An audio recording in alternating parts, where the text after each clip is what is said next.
The following program is on the internet. If you can't handle vulgarity in the human body, you should probably tap out now.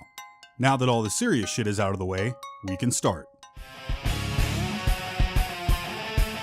After walking away from internet radio, Dan Dice Narciso has decided to return to the interwebs. Not only is he bringing some familiar faces like the Sabals and two familiar voices like mine and Dustin Lucas's along, he knew that wasn't going to be enough. So he added some firepower by bringing in half of the Whiskey Brothers. Internationally toured stand-up comics Slade Ham and Sam Damaris. To round out this table of deviants, Dice added cosplayer and actress Victoria Page, as well as Leonard McCurdy, an international award-winning burlesque clown, radio personality and stand-up Kiki Maroon, as well as Brian B.C. Carrion was also added not just for the stories but also for his musical ability. This table of hosts will be joined by the models to be painted to fill the next 12 hours. You'll also hear Dustin Lucas checking in every hour to make sure the pressure stays on and nobody loses track of time. Broadcasting live in the middle of the strip and costing Dan a small fortune, VDO and FWTS bring to you Painted Vegas. Painted Vegas and Brian B.C. Carrion start right now. Manipuler le délice avec soin, casse-toi, fric.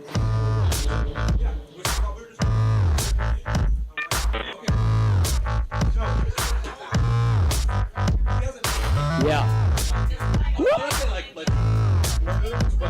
Hey, who's got headphones in right now? I see your fingers. I love it when they turn me on. Can I touch on your chin? Yeah, I know your body. And when you press your face to mine, makes me feel like a man. I sleep for hours. And all the while I dream of you, and then I see you again. What is a girl like you gonna do with me, a machine? I wanna tell you that I love you, but I'm not sure what that means.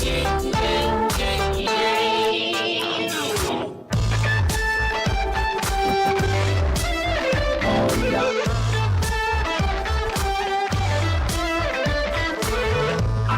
Directions, but then you go another route, so we'll find another route. Okay, you know you need me at least 100 times a day. It makes you feel kinda strange. Me too, I think I love you.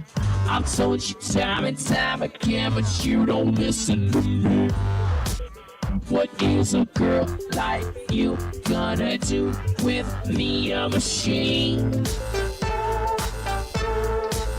I wanna tell you that I love you, but I probably just come off as rude. What is a girl like you gonna do with me, a machine? I wanna tell you that I love you, but I'm not sure what that means.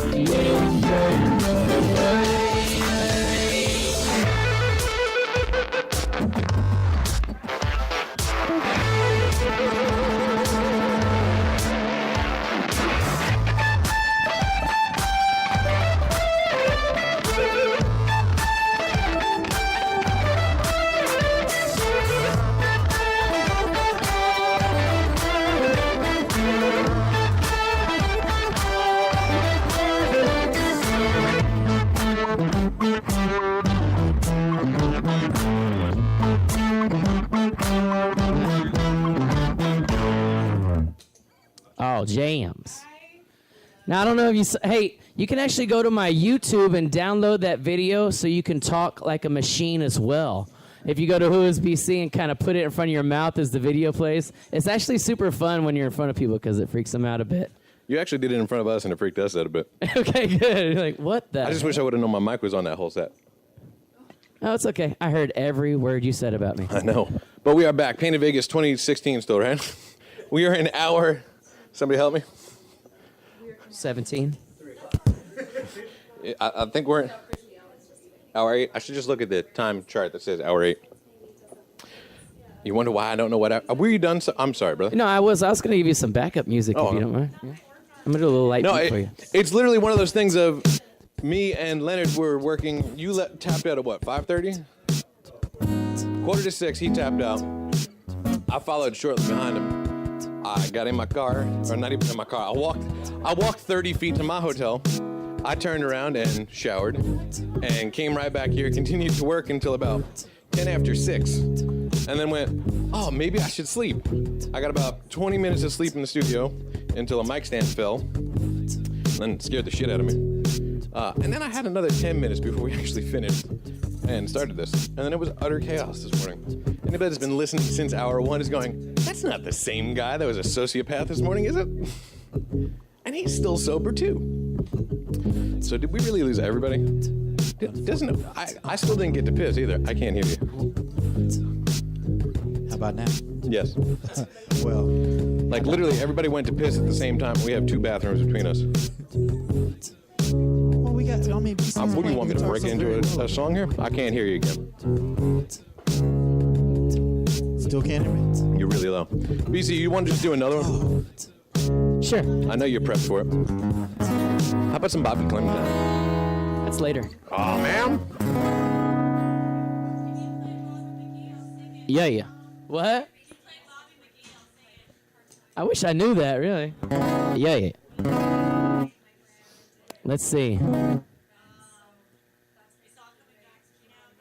It's all coming back.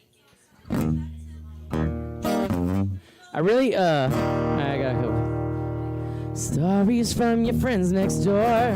They never told. You might be a star tonight, so let that camera roll. You're the red, white, and blue. What are things you do? America, this is you. Wait, you want to hear another Bob Saget theme song? Possibly. And you know what theme song I want to hear.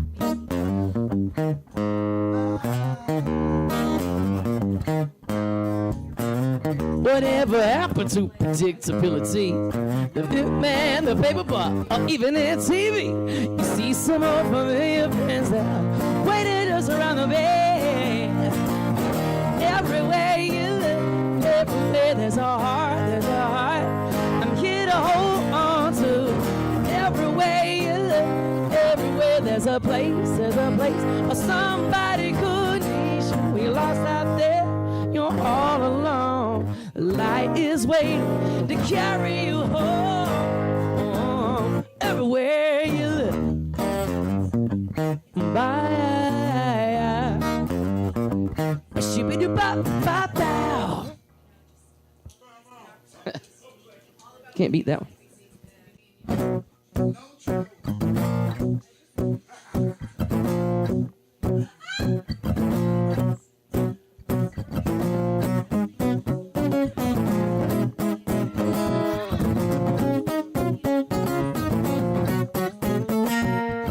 Dance your cares away, worries for another day. Let the music play. Down at Braga Rock. Thanks for clapping. Work your cares away. Dancing's for another day. Work your cares away. Down at Braga Rock. Like this though. Oh.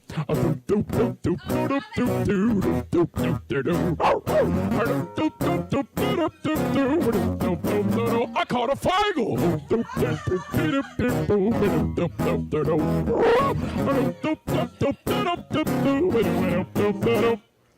Dance your cares away. Worries for another day. Let the music play. Down at Braga Rock. Down at Braga Rock. Down at Braga Rock. Down at Braga Rock.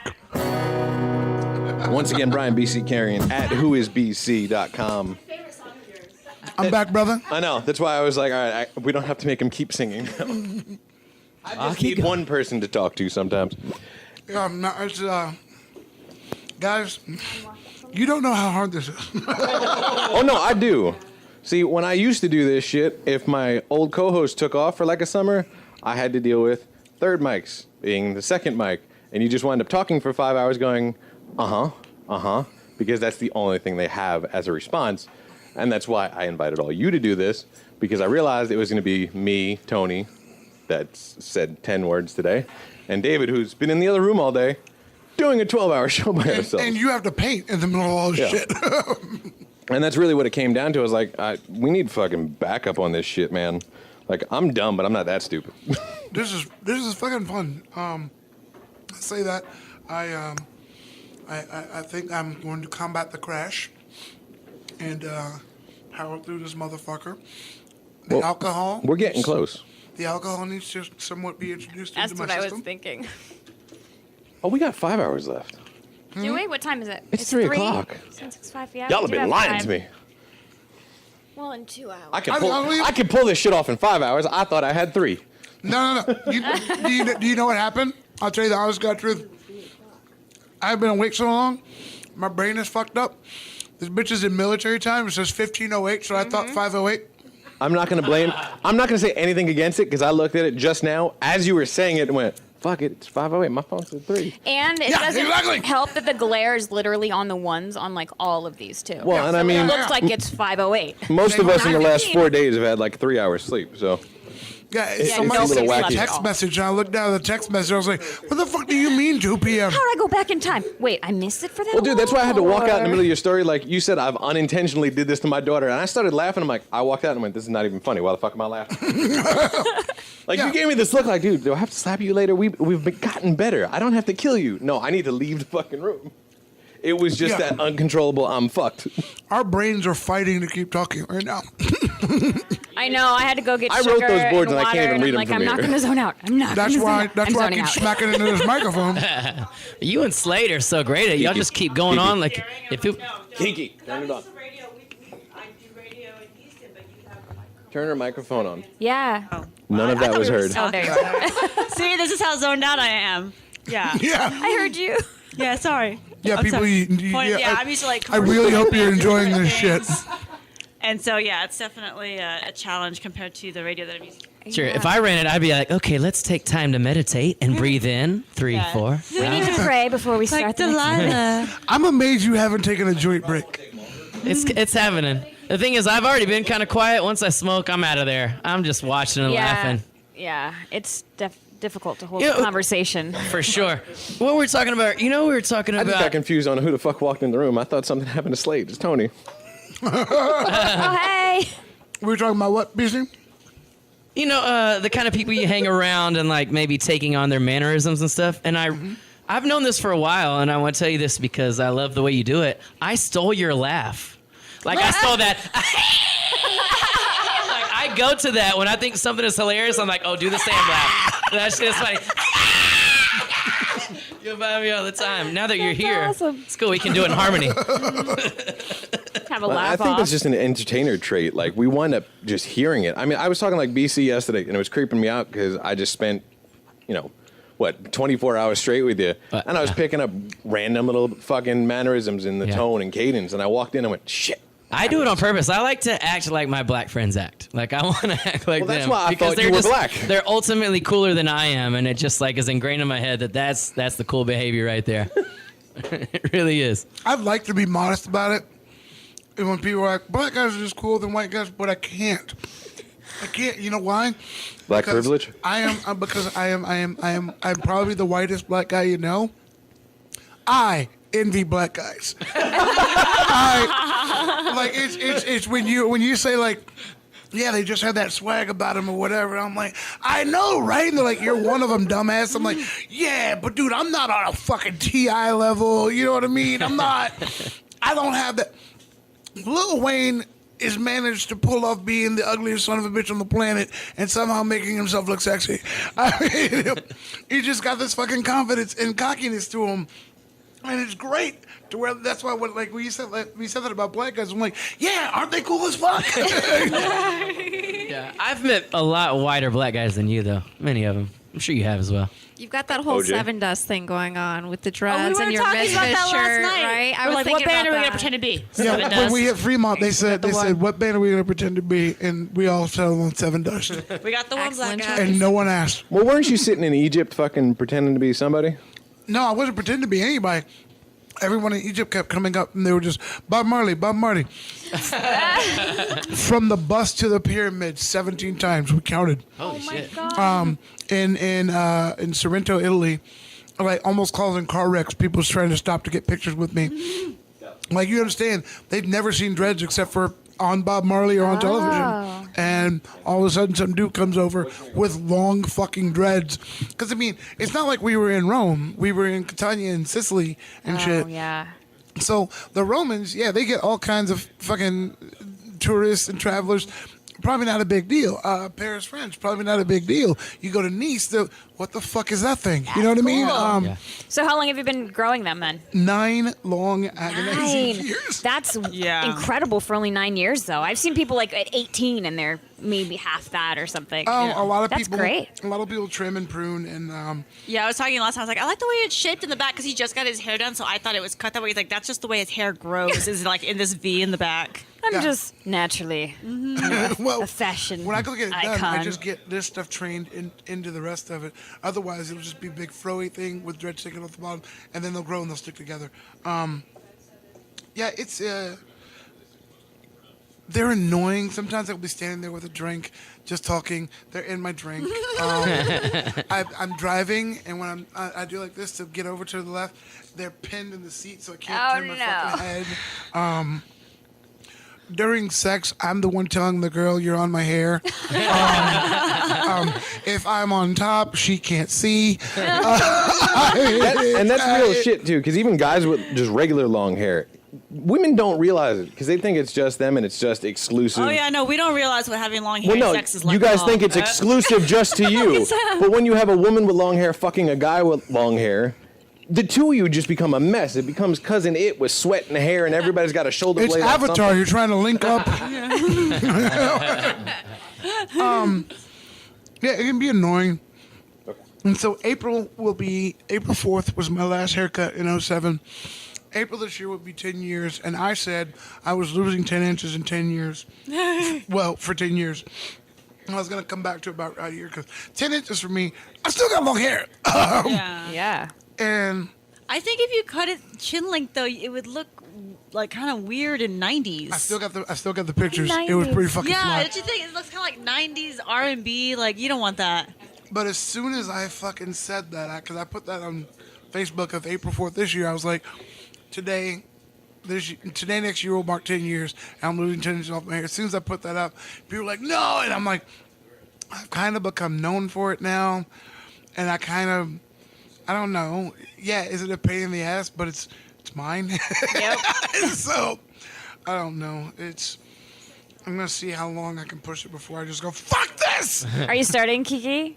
Yeah, we're going to count them. Count the dreads. Okay. Does everybody remember their picks? I think I had 120. 327. I don't know why I remember that. I don't know why. That might be good. That might be a good. Well, it looks like he's got a lot. 80. Somebody said 50. Yeah. Yeah. And he went $1. Yeah, $1. I went 88. There's got to be more than 80. Like a piano key. I don't know. They're yours, they're though, thick, so you but I should do know. have a big head. So I don't... They're definitely thick. What are you at so far? 38. You've gotten through a lot already. There's She definitely had 38. She had made it halfway over, so... Okay. She was probably right with 100 and something. What'd you say? 105? That's where you're going? All right. Leonard in the back is going 105. Oh, he hand signaled it. No. Old school, baby. You told me to steal third. I hate baseball. There, I said it. I'm liking the World Series right now because it's Chicago versus Cleveland. Yeah. And Cleveland, that city, hadn't won shit for like 50 years. It'd be cool to see them get Major League Baseball and the NBA in one season. You know what I mean? Oh, Definitely. Awesome. Then you can go back to being Cleveland. And The Cubs being won. fucking irrelevant. Did the Cubs win recently? The Cubs are in the World Series now. I mean, they First won the World. time since what, 1907? They won the World Series last year, I guess. I'll let you The go. Cubs, did they? no. The Cubs have not won a World Series since 1908. So they haven't won in years as well. But they haven't been Right. since 1964. Gotcha. So either way, whoever wins, it's gonna be a cool story. Yeah. Yeah. And you're gonna watch the people celebrating in the streets and be like, "All right, man, that's pretty cool." You know what I mean? I got to It's go not to like my when the first. Yankees win the World Series, and you're like, "So." Yeah. Again. Yeah. The I went. Yankees. They're so. Everyone's superstitious with it. I went to a game with my family last month to see the Indians, and they won. So my mom's like, you have to come back and we have to make it to a game so they can win. It's because we went. I'm like, oh, I'm sure that's why they won, Mom. Not the training. Because of us. There's no way I'm going to make the game. They said that the game tickets are like $4,000 now. Jeez. Yeah. That's where you're from, Cleveland? Ohio, yeah. Okay. Yep. I did a gig in a town called Mansfield, Ohio, and I had never been to the state of Ohio before. Mansfield? Yeah. Yeah. I had never been to the state of Ohio before. I didn't know when I was coming again. So I flew into Cleveland. I rented a car. I went to go do my gig in Mansfield. The next day, I got up. I had a flight leaving late that night. And since you're from Ohio, you'll know that this is not close. And what I did, I woke up the next day early in the morning, drove down. I went to Canton. And I went to the Pro Football Hall of Fame. Yeah. I'm a football junkie. Canton, Akron. I was there in the morning, and then I left at 2 p.m., and I booked it to Cleveland, and I closed the day out with the Rock and Roll Hall of Fame. That's I amazing. did That's both like of them in 2.5 one day. hours. That's so cool. Yeah, and it's not easy. It takes a lot of time. Yeah. Breaking But yeah. news. What is it? Breaking news. The results are in. The results are in. The results are in. So Sam Damaris of the Whiskey Brothers, Houston Comics, has 140 dreadlocks. hey, I think 120 wins here, y'all. 140. Yeah, 120. I think is a winner. Yeah, because I went over. You did? Did We you? had a late entry. Where's this verification? Yeah, because these bets were put in first hour. Hey, check the tape here. Check the tape. No. Yes, let's roll through all 8 hours of fucking tape to find him. I'm going to say 170. 170? Yes. I'm taking the under on that. 327. Whoa, 327. I'll go $1. That's $2. I'm gonna say 88. BC. I mean, How many? I'm gonna say 88. 88? Yeah, it seems like They're pretty 120. thick. I'll go 120. No. I'm down in the 70 to 90 range. You said 80? I'm gonna say 88. I don't know now. I 88? want to count them. Oh, we're gonna. 140 exactly. That's Wow, that's crazy. amazing. Slade. Yes. It was counted 140. 140 dreadlocks, exactly. What'd you guess? 139? No, you did not. You son of a bitch. You said you had $2. Slade had $2. I remember. 139 is what I said, and it's like I knew. It's like they've been pressed up against my sleeping face at one time or another. It's a weird thing, but I subconsciously can count dreadlocks. Sam crawled in bed with me in New Orleans one night, drunkenly. I believe If that. you don't know the story. That was another interactive moment we had on stage. Yes. He would tell the story. I have no memory of it. Well, we were in New Orleans, Louisiana, and we had a room at the Ambassador, and it was used to be my favorite hotel. It's something different now. It was right in the quarter. It was amazing, and we had 2 beds across the room from each other, and as you're wont to do in New Orleans, I'm shit-faced, but I was sick and I wasn't feeling good, so I called it an early night at 5 a.m. and I went back to the room and I pass out and I hear Sam stumble in about an hour later and he falls into bed and I roll back over. I don't know how much later. There's this thing pressed against my face. And I open my eyes, and it's just dreadlocks. He has crawled in bed and curled up next to me after sleepwalking, and I lose my goddamn mind. From a laying position, I kick him in the small of the back, and I go, "Get out of my bed, bitch!" And Sam, in a still drunken, sleepwalky stupor, takes 2 steps and goes, "Why you hitting me, baby?" And then he passes back out in his bed and falls asleep. Now that's a story you say on stage. Did I really say baby? Yeah, you did. Oh, Yeah, you did. That is not embellishment. Trust me. says that. Trust me. I don't write that part in. That's. I could think of several ways I would rather that story end, given my If druthers. this story, the shoe was on the other foot, if the word baby would make you look bad, I wrote it. Does it make you look bad, or are people like, I get it? Like, It's hilarious. Well, that's the thing. So he tells the story on stage, and when he does, I immediately come storming on the stage, and the crowd goes, "Oh, it's about to get real now!" And then I just go, first of all, when I said I have no recollection of this because I was in New Orleans and I got fucked up, and that's what you do when there's booze and you didn't pay for it. I go, second, when I was told the story, I was never told that I said the word baby. And third of all, can you blame me? Slade Ham's kind of a pretty motherfucker. And the place will erupt because they know between the two of us we're fucking around. But you got to understand though, man. Like the road when you're traveling with your friends, and any of us that have done it know, you end up with these stories. And here's a fun thing we used to do. When we were driving to somewhere in East Texas, we might have been going to Shreveport, Louisiana. We're passing through a small town, Nacogdoches, Texas. And this was before Black Lives Matter. This is before the cops it's before a lot of things were happening on a much more public level. Sam is driving the car. I'm in the passenger seat. And this Nacogdoches cop pulls up next to us. He sits behind us for a while. I'm like, fuck, man, it's a cop, Sam. And he's like, I ain't doing nothing wrong. Let's just, whatever. Cop pulls up next to us, looks over, sees Sam, pulls right back behind us. Whoop! Lights come on. Now, Sam and I are going to do a show in Shreveport, Louisiana. I know this. He knows this. Cop asks Sam to step out of the car, and I'm watching this through the rearview mirror. I look back. Sam's talking to the cop, and I know exactly what's going on. What are you doing? Where are you going? Blah, blah, blah, blah, blah. He's going to go to him next. Here's the thing. This part of the story I got, because remember we were going to Shreveport to do Barksdale Air Force Base. Uh-huh. We're going to do a show for the troops. So when he pulls me back there, I was like, I normally don't do this, but I ain't getting this motherfucking ticket today. He went Captain America. We're on our way to go to Barksdale Air Force Base. We're doing a show for the troops. Me and my buddy here, we're comics. We've been to Iraq and Kuwait 3 times now. Sometimes we don't even do it for the money. We just do it because we love and support the soldiers. And you can hear the national anthem playing behind me. And I mean, I am just milking the fucking. So basically, I'm leaving it to where if you write me a ticket, you're a cocksucker. You know what I mean? I am leaving him nothing.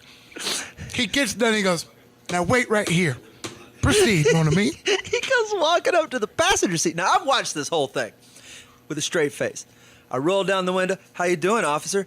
He goes, oh, hey, I was just talking. I was talking to your buddy. Where are you guys headed? And I go, we're heading up to Texarkana to see his uncle, man, about some business. And the look on this cop's face. Hands on the hood. Now, this was before they were shooting black dudes for no reason. This was...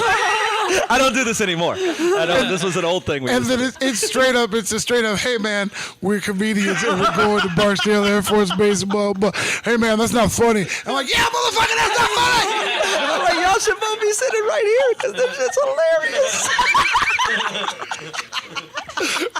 I get in the car, I'm like, I'll fucking kill you. I'll fucking kill you. Yeah, the cop will kill you. That's how fucking rock scissors paper works. We get down to that base, man. We do that show. These guys wanted to hit us with tasers so bad. Dude, that was the most we have been through performing for the military as often as we have. I've been attacked by police dogs now 4 times, I think. Once in Afghanistan, twice in Iraq, once in Shreveport. Mm-hmm. That by itself was an experience because. Was that your first time? That was both of our first times being attacked by a dog, was it not? When the dog bounced me? Yes. Well, Why were they using dogs? Well, so they train the military police dogs at Barksdale Air Force Base. So the ones the attack dogs. So they train these massive German Shepherds and Malamutes to attack on call, and they're vicious, vicious dogs. Well, the training process, you put on this massive bear suit, like it's this big bite-proof suit. And I went first, and they tell me to put on the suit, and they bring out this little dog, and I say little dog, it's a decent-sized German Shepherd. Yeah, it is. It's no bitch. And then they go, run. And I'm like, and you run as fast as you can. And then they let this dog go, and it hits you from behind, and you go down, and it holds on. And Sam could probably tell it better than I can. The second time they did it with me, they let me keep running just until I was about to hit the chain link fence. And then there's no warning track. It's not like a baseball outfield. And they turn the dog loose, and it hits me so perfectly timed just as I hit the fence. And they're all like, and then it's Sam's turn. So we're the dog they bring him out is this dog Gracie. And when Gracie grabs a hold of Slade's arm, he's whipping this dog around and shit. And the dog won't let go. And I mean, she's fierce, right? And then they go, now it's your turn to get in the suit. Well, he did it, I have to. They take the suit off of him. They put it on me. They're walking Gracie out of the cage. I go, where's Gracie going? They go, oh, no. You don't get Gracie. You get Rufus. Sounds bad, right? Sounds really bad. Really bad. Gracie walks out. Rufus comes out of the kennel. This dog has doubled in size. Oh, no. And they put him in to the cage where they do these exercises. I step 1 foot in the suit. He's already yanking at the chain, trying to come at me. Oh. Now, in hindsight, they tell me that they know the suit. Probably and they know that, like, oh, this is the part where I get to fuck something up, right? And they tell me to stick my arm out, and he clamps on my arm. The suit is this thick of padding. I mean, I feel it. I feel every tooth. I feel the blood stop circulating to my hand, and he's just, and they tell him to stop, and just stops and sits down perfectly. You can pet him. No, you can pet Gracie, and she's fine until she gets commands. Rufus, they were like, do not pet him, do not look at him. They were like, seriously, God. Like they go, this is the best we got, and I'm like, why me? And they send me going down this field. And they let Rufus go. And when he gets me, Kiki, could you grab me my phone? It's charging right over there. I have the pictures. Oh, no. When he gets me, we go airborne. We hit ground. He went airborne. That's like 290. Wait, that was 275 back then. 275. I bounce. The dog pounds me to the ground so hard, I bounce. They have pictures of it, and I put it on Twitter in succession as it happened. Oh, wow, I can't wait to see this. It was amazing to watch. I'm sure. He fucking kills me, knocks the fucking wind out of me, and I'm just trying to breathe. And the thing they tell you is that they're trained, you gotta fight back, or they'll let go and find somewhere else to bite, because that's just what they do.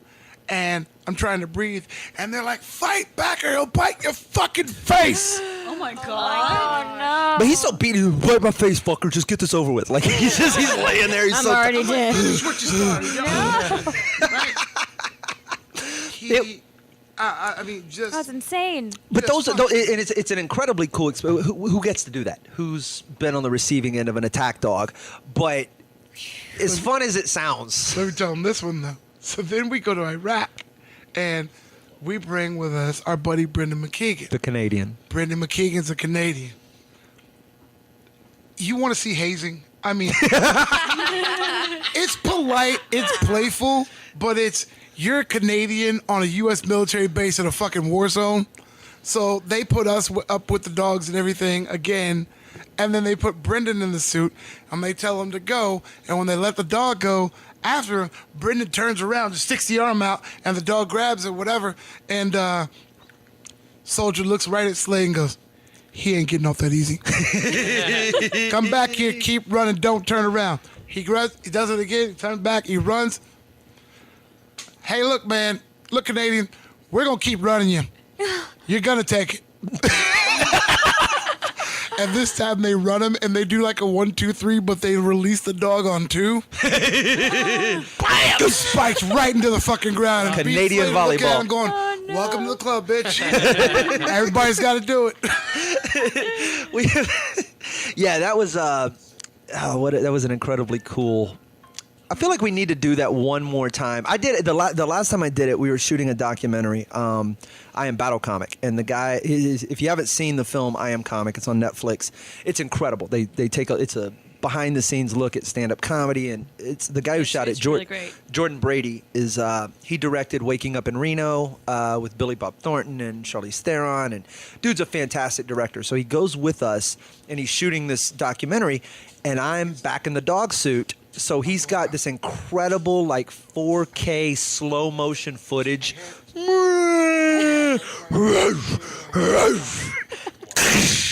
Yeah, I'll show you some pictures. They're unique experiences that it's not the kind of thing you think you would do 4 times, and and you can't wait to go back. Yeah, I know.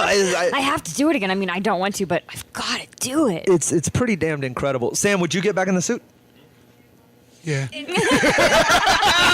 looking at is insanity. This is insanity. Yeah. Who volunteers to have a dog maul you in a suit? This is crazy. You It's want a fetish. For your like, I was thinking you had a helmet on. Like, No. what do you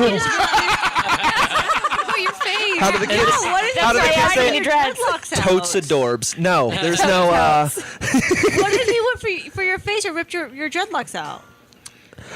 It's the price you pay. He's got 139 of those motherfuckers left. Or so I hear. I'm trying to find mine. Swipe through. Yeah, at least That's on Fear where- Factor that's they where give it you a gets helmet. me. They do. They did. That was a thing on Fear Factor, right? They were doing. I think that was the very first episode of Fear Factor. that they had those people attacked by yeah. dogs. Wow. Yeah. I'm gonna pull this up here in a minute. Sam, talk for a second while I look. So, and here's the thing: for every one of those where they have us get attacked by the dogs, there's another one where we go to Iraq. Hey, Slade, let's tell them about good cop, bad cop. Oh, yes. We go to Iraq. The war is going. Like, probably a little dangerous for us to be there. Well, that was the show. Remember Sadr City with the gunfire and the IED that went off outside the gate? That was when the IED went off the gate. Then they left a suspicious package outside the gate. We're on stage doing a show. Bomb squad guys suit up and go walk outside. And they're like, "Oh, don't worry, we're just gonna go check on it." And we're like, "I'm right here on the other side of the fence." And we were in a chopper. We got locked onto by a heat-seeking missile, and we had to pull up and get out of that. But so we're over there, and we're at all these bases, and Slade and I, we are a hell of a team. We instantly become good cop, bad cop. So we walk over, and I'm like, "Hey, man." I'm a gun nut, so I'm like, "Hey, man, nice gun, blah, blah, blah, 240 Bravo, this, and they're like, "You know your shit." I was like, "Can I get a picture with it?" And they go, "Yeah, here's a picture of me and you." I go, "Can I get a picture holding it?" And they'd be like, "No." And then I would go, "Why not?" Oh, no, Slade would go, "Why not?" And then he's like, "Well, I mean, I can't really do it." And I would go, "Technically, I paid for it." They were like, they don't know Sam doesn't pay taxes. Like it's and we would just do this back and forth to where we got it. And so then we started seeing where we could push it. So the next base we go to, we're like, "Hey, do y'all have a firing range here?" "Yeah." "Can we go shoot guns?" "No, we need to conserve ammo." "Why not?" "Well, I mean, CEO won't let us." "Where's your CEO's office?" CEO's office is right in there. Slade and I walk right the fuck in. "Hey, man, these guys are taking us around. We want to shoot their guns." "Absolutely not." "Why not?" And within minutes, he's like, "All right, they get 3 mags apiece." And so we're out, firing fucking M4s, and we get our 3 mags, and they go, "Now pick up all those shells." And we do, because we're like, "Cool, we're good with that." Then we come back out. 240 Bravo, belt-fed machine gun, and look up. Your gun's next. "No, it's not." "Why not?" Next thing you know, you guys get 1,000 rounds. It was unbelievable. The next base we go to, they've got these strikers. It's an armored personnel carrier, and "Hey, man, can we drive those?" No. "Why not?" Okay. This was just it's a striker, which is like a big 6 or 8 wheeled, I forget how many, armored personnel carrier. It's like a tank without the belt, so it's got the wheels just like a tank, but they're and it's indestructible. So the next base we go to is a forward operating base that there's tanks there. It's all tanks. M1 Abrams tanks. Sam goes, "Can we drive one?" And they're like, Abso-fucking-lutely not. It's a tank, and you're not a tank person. Like, this is, and Sam, and then I look over and I go, why not? And they go, because you're not tank people. And then Sam pulls the ultimate card. He goes, well, they let me drive a striker on the last base. Dude, they couldn't have backed that tank out any faster. They put us in an M1 Abrams tank behind the wheel, or driving a tank. Now, as amazing as that story is, the actual why not is this. While they're putting the tank up and we're waiting on our chopper to pick us back up, the guy backing it back into the space backs it into another tank, blows a reactor plate. Not cheap. I don't know. Little under $1 million. That's not a fender bender like you're used to. Those things. If you fire a cannon round at the side of a tank into those belts, the middle of those belts are these reactor plates. It hits. They're bombs that push back out to protect the tank. Yes. So when that gets hit, bomb goes off? Explosion. A small explosion, controlled, but so yes. he backs in, clips the corner of another tank, boom. We're out, and then we were done with the show. Got someone fired. He's backing in. Probably dishonorably discharged. I don't think it was that severe, but it was the show. We're coming out, and we're like, we want to go back and say goodbye to the guys, and they go, don't go over there. And we're like, why? And we peek around these tanks, and this fucking CO has them all out on the fucking asphalt, lined at attention, just cussing every one of them up and down this goddamn thing. And we're just like, get the chopper, get the fuck out of here. Let's go. We're next. Wow. But those are the most amazing. When you get to hang out with people, deployed, they're so anxious to do anything non-military. So we're out there in civilian clothing, and we're having a good time. We're telling jokes. Everybody's laughing together. A lot of times we'll sit out there, and when you're waiting for the chopper, it takes a while. They're inbound. They're coming from somewhere else. Sometimes there's sandstorms. Sometimes there's other incidents. So we'll sit around. We'll hit golf balls out into the desert with these guys and hang out and just talk. They'll let you do a lot of really cool shit just because you're essentially their reality. Yes, you're breaking up Groundhog Day, and you're a distinguished visitor that they haven't had in a very long time. And some of my coolest moments are those experiences that, you're hanging out with guys and doing things you'd never, ever get to do in a million years without actually signing up for the military. Even the people that sign up for the military and join don't have a story of driving a tank, driving a striker, shooting all that weaponry and everything else. It's an incredibly unique thing, and that's never ever lost on me how fortunate we are that we get to do that, and how cool the guys are for letting us do it as well. Even when we accidentally get them in trouble. You didn't do any of that. But had we not, what he did. Had we not had them back the tank out, he was backing a tank in. It's not like he was doing an advanced maneuver. But the only reason the tank was out, was because oh no, yeah, but maybe that maybe if it didn't happen there, they definitely blamed he it on would you. have been like in combat and like backed up the wrong way, and you might have saved his life. Oh yeah, perhaps that's a good way of rationalizing away. Something that day. Listen, I'm the king of rationalization, but even I have a tough time not taking the fall for this. Well, and see, that's one of those things as a non-comic. Like, I'm jealous of you guys, musicians. You get to go over there and do that shit. And it's not just, all right, you come back with a cool story, but you get to break that monotony for them. It's the most rewarding thing I've ever done. And it's like, absolutely. There's 100%. Other avenues of the entertainment industry. And it's like, yeah, no, they don't want us. I've done. They'll take burlesque. Why not? They'll take comics. They will not take burlesque. They would love some titties out there. Yes, they would love governmentally fund titties. In the Philippines. They send the cowboy cheerleaders. Yeah, send those cowboy cheerleaders there. But there are some heart-wrenching moments, like in 08, when guys come in out of the field, they're covered in shit, and when they go, man, it just feels good to see somebody in civilian clothes. It just reminds me of home. Man, it's great. I did that for you, but what the fuck are they doing to you out here? And then when we went in 08, you got to understand the war is kicking into high gear. There are no U.S. planes flown into Iraq, so we have to fly through Amsterdam into Kuwait. That day. From Kuwait, we get on a C-17 to fly in, and it's the three of us. We're comics. We're hanging out or whatever, and we're looking around the plane. It's a somber mood, and we all come to the realization that everybody else on here, when they touch down, It's a they're 9-month tour. going to war.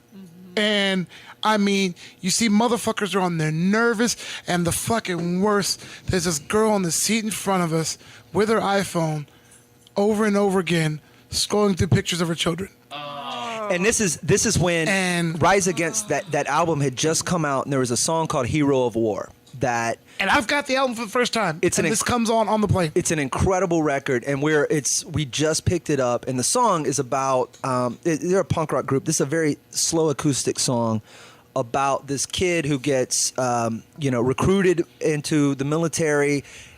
You'll get to see the world. You'll get to do all this stuff, and by the last verse, the kid, there's this kid, this small kid walking up to the gate. A woman walking up to the gate. And he's got her in his sights, and she's got something in her hand, and he pulls the trigger, and it's a white flag, and he's living with this whole having killed someone that was innocent. And this song is just playing. We've got the whole album on repeat as we're traveling because we're both huge fans. And it just came out the day before. That song is playing in the background. You're listening to it, and you're watching these people that are, some of them aren't coming home. It's just the math of the entire thing. And, it's... That shit never leaves my head. It was 25 tours now, and I don't know how many combat theaters. And the night I quit smoking was in 2008 as well. I was 3 packs a day for 15 years. I smoked a lot. Oh, yeah. Carton every 3 days.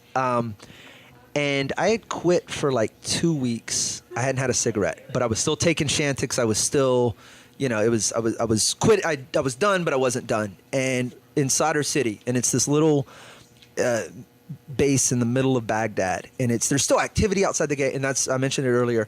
There was an IED that went on. You heard this boom from outside the gate. The ground shook. You could feel it during our show. It's this outdoor show, and the American military is training the Iraqi police to take over at the time, and so there's all kinds of Iraqi those dudes, those grab dick motherfuckers. An Iraqi cop that they were training, because this is what happened, Baby Dreads. He came up, pulled my hair, and I was like, "What the fuck is your problem?" He goes, "I want to put it on." He thought I was wearing a wig. It was so you got those weird moments, and after the show, I'm sitting out like we do. We're talking to different guys, and this young kid, man. I don't know how old he was. He's explaining, hey, what do you do? Where you from? What's your job in the military? Yada yada. And he goes, I man the turret in the convoys. And I was like, oh wow, I go, how long have you done it? He goes, this is my second day. And I went, well, so promotion or what's and there's this pause, and he goes, nah. The sniper took out the guy I replaced. Damn. And he taps out a box of Marlboro Lights, and he's like, smoke? And I was like, you fucking right. Give me. I will smoke with you. And I sat there, and that was the last cigarette I ever smoked, was with that kid in the desert. And he explained, he said, sometimes when we're out in the convoys, they'll put shit on the road, and we have to stop because it might be an IED. He goes, so when we stop to get out to check it out, he goes, one of us has to get on that turret and man that gun to make sure the guys on the ground are covered. He goes, sometimes they just put shit on the road, wait for the head to pop up in the turret, and they just pop the guy. And Slate goes, you know that, and you took the job to pop up the turret. And he looked right at both of us and said, if I don't do it, my guy's dying. Yep. It's intense. He's 19 years old. And you look at that, fucking kid, and you realize that you're this break from. I get so, and I'm gonna tell this story, and I'm gonna try not to fucking cry on camera. In 2003, when I opened my comedy club, there was. Thank Mama you. is on point. There was a unit stationed in Iraq, and Robert Matthews. Got faith in your story. I know. Look at this. Well, Bobby Matthews was a friend of mine. His parents were they were big supporters of the comedy club, and they used to do care packages for the troops to send, like his unit, but also if anyone else had a family member. And they took 100% of the donations, and it wasn't some charity where 10% makes. They would take the money, they would go buy stuff, they would put the packages together and send them.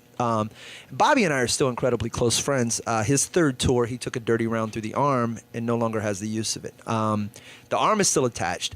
And where some people, people that have been beaten down and that you come back, lost the use of your arm, you're completely defeated. Bobby is a beast, and he's one of the few people on Facebook that I actively have put in my must-watch list.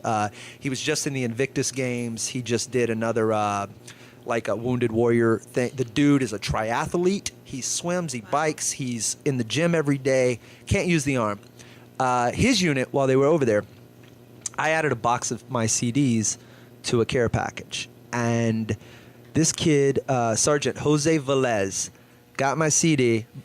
My biggest fan on this fucking planet. Every time a new member would come to the unit, he would give my CD to them. And to the point where the unit hated me simply because of how often he quoted me. They were like, he knows every single joke, man. Like, it's annoying as shit. And every time somebody new comes, he gives them your CD. And it's, this ongoing just thing. And I laughed. It was the most amazing, flattering thing in the entire world. And they would send back cards from the unit and all signed by every guy. And it was so incredibly cool.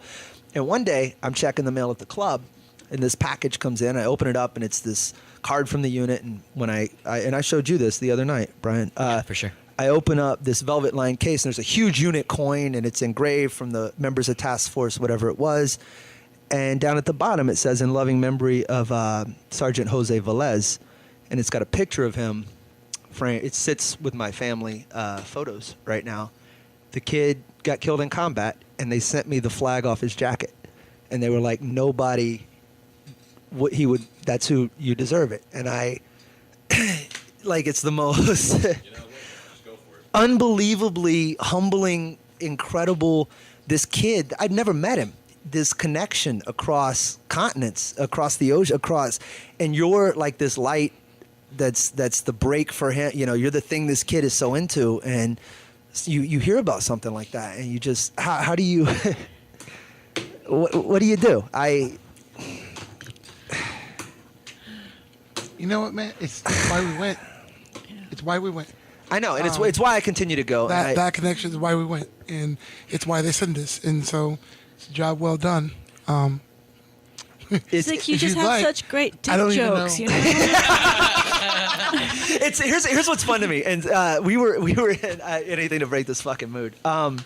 We were in one of these. I was going to try to help with that. One of these bases in Iraq, and nothing is cooler because I do a lot of crowd work, and I'm interactive, and I'm not a Don Rickles insult comment. Yeah, I'm not that dude, but I can bust some balls with the best of them. And when they're soldiers and everything else, and gold teeth, go ahead. No, it's yours. I just love the story. It's so much fun. The little bass we're playing, you got to understand that everything is an improvisational stage over there. There's oftentimes not a sound system. You're in the middle of nowhere for 30 guys. They don't have sound. Here's a piece of plywood. One of the nights we did a show, and I'm going last. And it's gonna get interactive because you gotta understand, you're performing in front of 100 alpha males. Yeah. All fighting to be alpha male. So when you're on stage and you've got the attention and you're funny, they're coming. Yeah, it's somebody's gonna heckle, somebody's gonna say something. And one of the nights, it's there's no lights, there's no sound, the sun has gone down, and by the time I go up, I'm like, shit, you can't even see me, man. And you hear this rumble, and this dude pulls an MRAP up, cocks the Q-beam over. What are these things? Boom! An MRAP is this big armored. It's an armored ambulance, pretty much. Okay. Yeah, it's huge, and it's armored, and it's got this big light on this Q-beam is what they call. It's this massive light, like the cops have on the side that they can maneuver. And I hear this rumble, and then this light just hits me like the bat signal. And they go, keep going.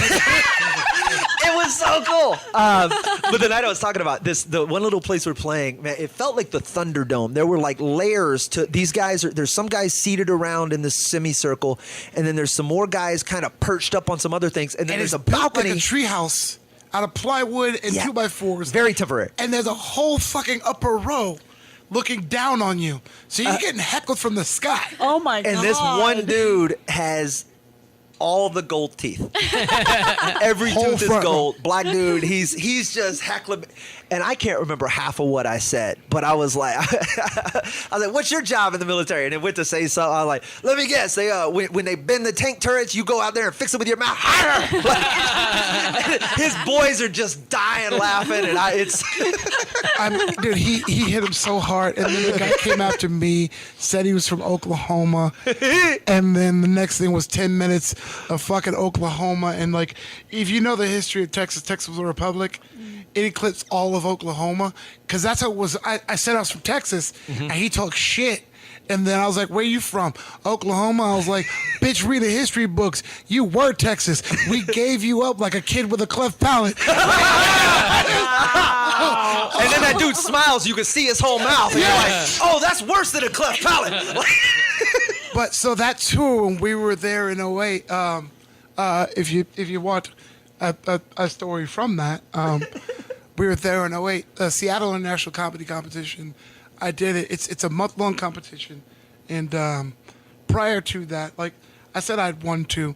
I normally do well in comedy competitions, and I'm used to it. I get into this one. The semifinals, there's 10 comics, 5 move on to the finals, and it comes down to decimal math. I missed the finals by 34 100ths of a point. And not to be a cocky dick, I was used to making the finals and things, and it was kind of, one of my first fucking defeats, and I'm in a shit fucking mood. I'm expecting to be there another week to compete in the finals. I'm not. I'm going home with my head in fucking defeat, and I'm in That's the a heavy airport. head. I'm in the airport. I'm on the phone, and again, guy hears my voice, and as soon as I hung up the phone, he came and tapped me on the shoulder, and I turned around, full fatigues. He was in SeaTac, coming home, saw us in 08. Wow. 2010. I'm having the shittiest fucking day as a comedian ever. And then he was like, hey, man, heard your voice. Are you a comedian? Yeah, man. Yeah. I was like, why? Are you from here? I'm like, you probably saw me here. He's like, nah, man, I saw you 2 years ago. You, your buddies, and this little short chick. And because it was Lopez. Oh, yeah. He was like, you, your buddy, and this little short chick, y'all were over in Iraq. And I was like, you've got to be fucking kidding me, man. He was like, you coming home to visit? And he was like, no, motherfucker, I'm home. And I was like, hug it out, baby. And I looked him right in the face. I go, now don't do something stupid and sign the fuck back up and go over there. Stay your ass home. But it's the some of the stories, man. We were in Europe the end of last year, and this is you think all the big badass machismo that comes with being in the military, and particularly when you talk about Marines, there's even a different level of they're all animal. Rah, rah, rah, rah, rah. We went out. We did this. We were at Morón Air Force Base, just outside of Seville in Spain. We have an amazing show, and these Marines after the show have this bar. And they're drinking liters of beer in one hand and double shots of Jack in the other. And you could not, if you turned around with an open hand, oops, one of the two got shoved into it. So we'd do a double shot of Jack and chase it with a double shot of Jack. I was drunker than I've been in my adult life. It got to where you held an empty cup hoping no one noticed. Just because. The next morning, we go into Seville for the day, and we're hungover, and we're dying. Eventually, we eat enough food to get ourselves better. We finally limp back to the room, and we're exhausted. And as we're walking into the hotel, 6 or 7 of these Marines come walking out, and they go, hey, we're going to Seville for dinner and hanging out for the night. What are you guys doing? It was one of them's birthday, and they rented a van to go do it. And I was like, I'm going to go die in the room. And Sam's like, we're doing this, bitch. We go back out with these guys. We're going to the room. And I go, bye. We spend the entire night. We do this whole dinner with them. We're drinking. We're moving around. We're hanging out in Seville. All these Marines are amazing. We're having this incredible time. And on the way back, it's like 1:30 in the morning. We're driving through the darkest part, like this countryside of Spain. It's pitch black. We're all really buzzed except for the driver. We all have to pee severely. The dude pulls the van over on the side of the road. We all get out, and I remember this so vividly. We all get out. Everybody just filters out into the field to Kills pee. the headlights. He kills the headlights. Tracy Chapman is playing. Tracy Chapman's "Give Me One Reason" is playing on. I remember it so vividly. Is playing on the radio, and we're all standing there looking up at the sky, Trying not to look at each other's dicks. It's the darkest, coolest, like just stars everywhere. And I was like, man, let's just hang out for a minute. And your eyes finally adjust to where you can see all the stars. We're laying down. Man, shit streaking across Shooting the sky. stars. Oh, I love that. So it's 3 comics amazing. and 7 Marines. Bradley Childers, I remember specifically, was there. We're laying there watching these shooting stars, and Tracy Chapman is playing, and it's this so non-macho moment where everybody's just, and then this one shooting star in this dead silence outside of the radio Rips the fucking sky open. and explodes like a firework. The whole sky goes white, and we're all just like, It's pitch black out there. It looks like the sun was shining. like for a lightning, second. like lightning. I mean, just rips the fucking sky open. And we all finally, we were like, all right, let's go. We get back in Yeah, the we're not van. going to beat that. Let's go. We get back in the van and we make it back to the base, and what should have been this horribly hungover day turned amazing. Those are the guys How that beautiful. I'm friends with all of them still, and it's But when he was saying that you have in your head an idea of what the soldiers were, in 08 we got to go on a nuclear sub in Bahrain, and you think these guys are real tough guys.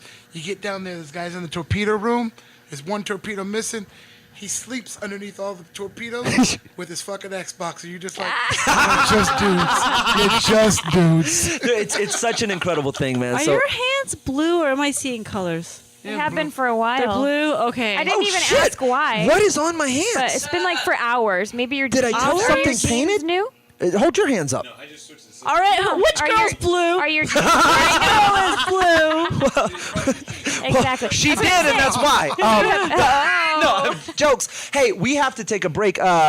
This is hour number 8 is now out of. What? I gotta figure this out. Hour What- 8 gotta is be his starting. blue jeans. What? Who We're did gonna I? go into 8. I was gonna say hour 8 is. Papa Smurf.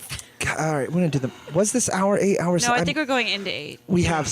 We're gonna do the math and It's figure 4 this p.m. out. It's gonna be Slade. 4. We have 4 we got left. 4 to go. 4 left. Okay, who is BC? Brian, BC Carrion is over there. We're gonna take a break. I'm gonna wash my hands. What happened? I see colors sometimes. I thought I was just getting On tired. behalf of all of us, please don't go anywhere. Painted Vegas continues in just a moment.